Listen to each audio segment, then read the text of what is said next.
Check how well it fits. Look at the leftover gaps. Those gaps are residuals.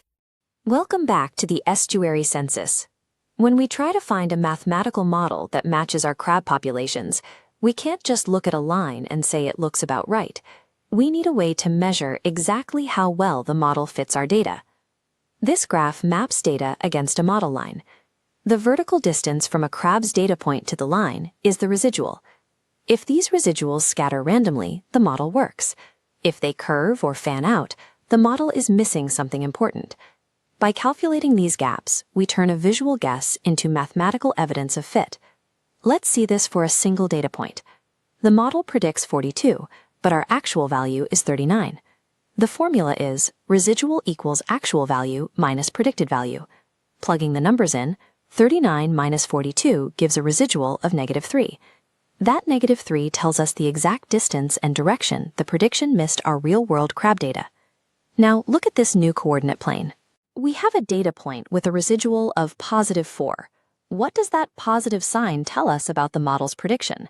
Since our formula is actual minus predicted, a positive result means the actual value has to be the larger number. The data point physically sits above the model line. Because the actual value is higher than the line, we know the model underpredicted reality by exactly 4 units.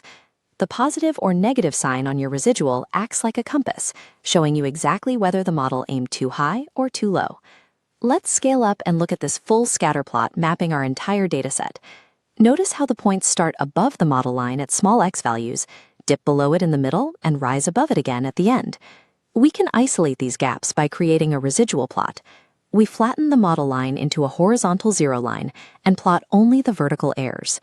Now that U-shaped pattern of positive, negative, and positive residuals becomes completely clear. A strong model leaves behind leftovers that scatter with no clear pattern. So what does this distinct curve suggest?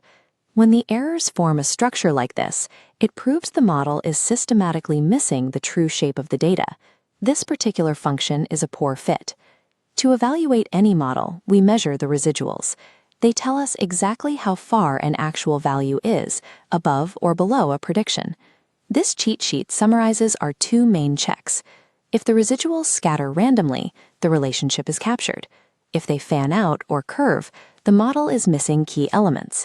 Analyzing these leftover errors builds the foundation you need for formal regression and evaluating complex models later on. Now it's your turn. If the actual value is 10, and the predicted value on the line is 12, what is the residual at this point? Small residuals mean good fit. Plot the residuals. The pattern should vanish.